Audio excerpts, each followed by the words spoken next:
আসসালামু আলাইকুম।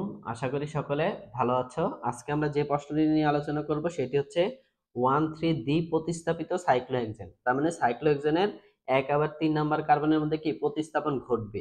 যে কোনো মৌল দ্বারা প্রতিস্থাপন ঘটতে পারে। যদি দুইটা জায়গা অবস্থানে যেহেতু প্রতিস্থাপন ঘটবে এর জন্য এটাকে বলতেছে দ্বি-প্রতিস্থাপিত সাইক্লোহেক্সেনের জ্যামিতিক সমানতাগুলো নিয়ে আলোচনা করব। এর মধ্যে আমরা দেখব যে আমাদের অক্ষীয় অবস্থানে ঘটতে পারে, নিরক্ষীয় অবস্থানে ঘটতে পারে। এরকম যদি একটা উদাহরণ দেখি, মনে করো এটা একটা সাইক্লোহেক্সেন। সব জায়গায় কি আছে? হাইড্রোজেন আছে, যার মধ্যে আমি ১ নাম্বার আর ৩ নাম্বার কার্বনের কথা বলতেছি, কারণ আমার 1,3 অবস্থানে কি প্রতিস্থাপনটা ঘটবে। এখন দুইটা মিথাইল যদি আমি প্রতিস্থাপন ঘটাই, একটা মিথাইল আমি নিরক্ষীয় অবস্থানে দিলাম, এভাবে বানাইলাম, দুইটা জায়গায় আমি প্রতিস্থাপন ঘটাইলাম। কেউ তো বলতে পারো, আচ্ছা দুইটা জায়গায় নিরক্ষীয় অবস্থানে যে ঘটলো, কেন ঘটলো? এটা নিরক্ষীয় না হয়তো এটা অক্ষীয় ঘটতে পারে। তার মানে এই অবস্থান থেকে কয়টা কাঠামো পেতে পারি আমরা? মোট দুইটা কাঠামো পেতে পারি। কেউ বলতে পারো আমি তো এখানে দিব CH3, এখানে একটা হাইড্রোজেন দিলাম, মনে করেন CH3 দিলাম, এখানে আমি হাইড্রোজেন দিলাম।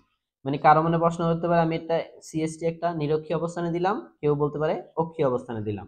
তার মানে আমরা বুঝলাম যখন আমরা দ্বি-প্রতিস্থাপন ঘটাবো সাইক্লোহেক্সেনের, সেটা অক্ষীয় অবস্থানেও ঘটতে পারে, নিরক্ষীয় অবস্থানেও ঘটতে পারে। তার মানে আমরা কয় ধরনের যৌগ পাবো? মোট দুই ধরনের যৌগ পাবো, একটা অক্ষীয়ের জন্য পাবো আর একটা নিরক্ষীয়ের জন্য পাবো। এখন আমরা দেখব এই দুইজনের মধ্যে কে বেশি সুস্থিত। তাহলে আমরা বুঝে নিলাম যে এটা থেকে প্রতিস্থাপনটা কয় ধরনের হতে পারে? দুই ধরনের। আমাদের প্রশ্নের মধ্যে এটা দেখানোর দরকার নেই যে এটা থেকে কিভাবে দুই ধরনের প্রতিস্থাপন ঘটলো। ঠিক আছে? তাহলে এখন আমরা আমাদের মেইন কাজে যাই, আমরা এই দুইটা নিয়ে কাজ করব। কারণ আমরা এটা পেয়ে গেছি এই দুইটা, এখন এই দুইটা থেকে দেখব আমাদের কোনটা বেশি সুস্থিত। তাহলে এই দুইটা কাঠামো যদি আমি আর্ট করি,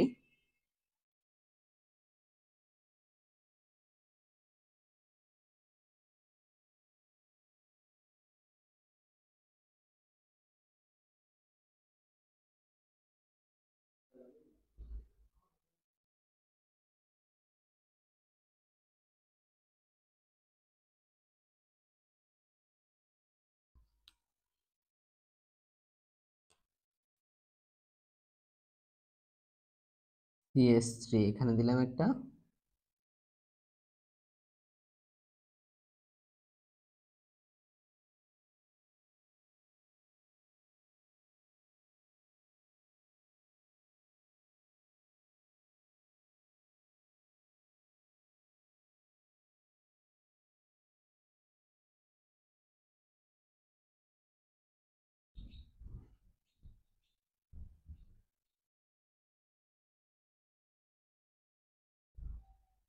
এখানে একটা দিলাম, আর বাকিগুলা কি আছে? হাইড্রোজেন।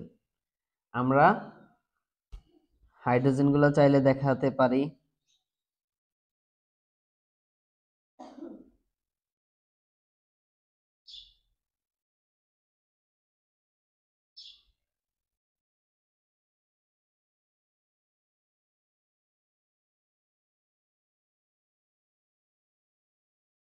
আমার মেইন টার্গেট কিন্তু এগুলা CH3 গুলা। তাহলে আমি যদি নামকরণ করি, এটা হচ্ছে আমাদের ১ নাম্বার কার্বন, এটা ২, এটা ৩, এটা ৪, এটা ৫, এটা ৬। এই হচ্ছে আমাদের ৬টা কার্বনের নামকরণ। কি বলছি? কেউ প্রশ্ন বলতে পারে এখানে আমি নিরক্ষীয় বসেছি, কেউ বলতে পারো এটা তো অক্ষীয় হতে পারে। তাহলে কি আরেকটা গঠন হতে পারে CH3।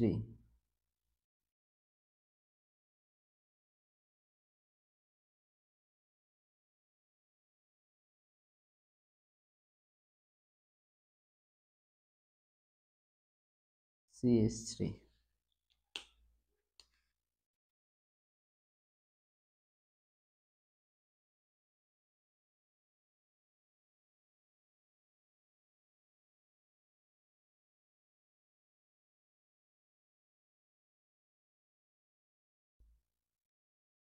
তাহলে এখানে যদি আমরা নাম্বারিংটা করি, ১, ২, ৩, ৪, ৫, ৬। এবার একটু আমাদের দেখার বিষয় আছে। আমরা এই CH3টার দিকে খেয়াল করব, এই CH3টার দিকে খেয়াল করব, এটা দিকে খেয়াল করব, এটা দিকে খেয়াল করব। দেখো, অক্ষীয়, নিরক্ষীয়, অক্ষীয়, এই দুইটা CH3 ও CH3 দুইটা কি অক্ষীয় অবস্থান আছে, যার ফলে একই দিকে থাকার কারণে ওদের মধ্যে কি মিথস্ক্রিয়া বেশি হবে। মিথস্ক্রিয়া মানে কি আমরা আগে পড়েছি, তাদের মধ্যে বিকর্ষণ তৈরি হবে, মানে বাধার সৃষ্টি হবে। দুইটা মূলক পাশাপাশি থাকলে তাদের মধ্যে কি মিথস্ক্রিয়া সৃষ্টি হয়। আমরা জানি কি মিথস্ক্রিয়া হলে, বাধা হলে কি তারা একজন একজনকে জায়গা দিতে চায় না, বা তারা একটা নির্দিষ্ট দূরত্বে অবস্থান করতে যায় স্থিতিশীলতা অর্জনের জন্য। আমরা জানি যে যৌগ যত বেশি স্থিতিশীল সে যৌগটাই কি তত বেশি পরিমাণে তৈরি হয়। আর প্রতিটা যৌগ তৈরি হয় কি তার স্টেবিলিটি বা স্থিতিশীলতা অর্জনের জন্য। এখানে দুইটা মিথাইল মূলক কক্ষীয় অবস্থানে থাকার কারণে কি তাদের মধ্যে আন্তঃক্রিয়া তৈরি হয়, বা ভিড়ের তৈরি হয়, বা কি হয় বিকর্ষণের তৈরি হয়, যার জন্য এরা কি কম সুস্থিত। কিন্তু এখানে দুইজন দেখো সর্বোচ্চ দূরত্ব অবস্থান করছে, নিরক্ষীয় অবস্থার কারণে কি ওরা কাছাকাছি নাই, যার মধ্যে ওদের মধ্যে কোনো কি মিথস্ক্রিয়া তৈরি হয় না। তাহলে আমি গঠন ধরে কি বলতে পারি, এটা হচ্ছে আমাদের অক্ষীয়,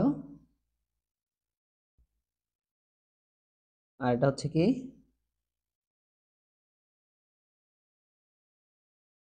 নিরক্ষীয়। দেখো তুমি যদি এতটুকু সুন্দর মতো আর্ট করতে পারো, তোমার কিন্তু মার্ক মোটামুটি 80% পেয়ে যাওয়ার মতো, জাস্ট একটু খালি ডিটেলসে যাওয়া। এটাই হচ্ছে আমাদের মেইন, যে এভাবে যদি আমি দেখাতে পারি, তার মানে কি আমি শুধু এখন ব্যাখ্যাটাই লিখবো, যে এখানে আমাদের কি অক্ষীয় অবস্থানে আছে, এর জন্য কি এটা বেশি বিকর্ষণ তৈরি হবে, এর জন্য কি এটা কম সুস্থিত, আর এটা নিরক্ষীয় অবস্থানে কি সর্বোচ্চ দূরত্ব অবস্থান করে। তাহলে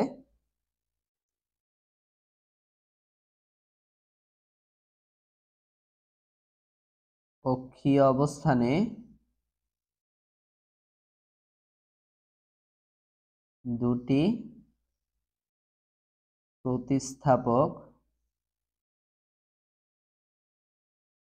পাশাপাশি থাকার কারণে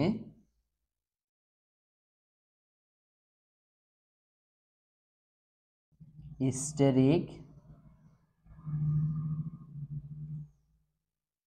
বিকর্ষণ, বা আমরা কি বলতে পারি বাধা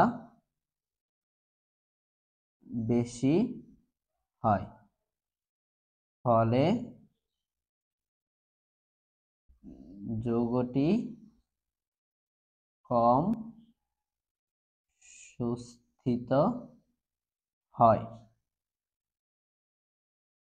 আবার নিরক্ষীয় অবস্থানের ক্ষেত্রে দুটি প্রতিস্থাপক সর্বোচ্চ দূরত্বে থাকার কারণে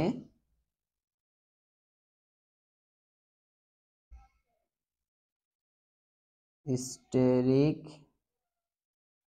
বাধা বা বিকর্ষণ কম হয়, ফলে যৌগ অধিক সুস্থিত হয়। আমি কিন্তু মেন কথা বলে দিয়েছি, কিন্তু এখন প্রশ্ন হচ্ছে যে আমাদের তো ব্যাখ্যাটা আরেকটু বাড়ানো লাগবে, কারণ দেখার একটা সৌন্দর্যের ব্যাপার আছে। এই কথাটা আরেকবার ঘুরিয়ে বলবা। আমি এখানে বলছি কি অক্ষীয় অবস্থানে দুটি প্রতিস্থাপক দিয়ে বলছি, এখন তুমি মিথাইল গুলো উল্লেখ করে দাও। যে উপরের চিত্র থেকে দেখা যায় কি অক্ষীয়, এটা হচ্ছে কি অক্ষীয় ডাইমিথাইল সাইক্লোহেক্সেন, আর এটা হচ্ছে নিরক্ষীয় ডাইমিথাইল সাইক্লোহেক্সেন। সেম কথাটা আবার বলবা, যে অক্ষীয় ডাইমিথাইল সাইক্লোহেক্সেনের দুটি মিথাইল পাশাপাশি থাকার কারণে কি হয় স্ট্যাটিক বাধা বেশি হয়, ফলে কি যৌগ কম স্টেবল হয়, বা যৌগের সুস্থিতিশীলতা কি কমে যায়।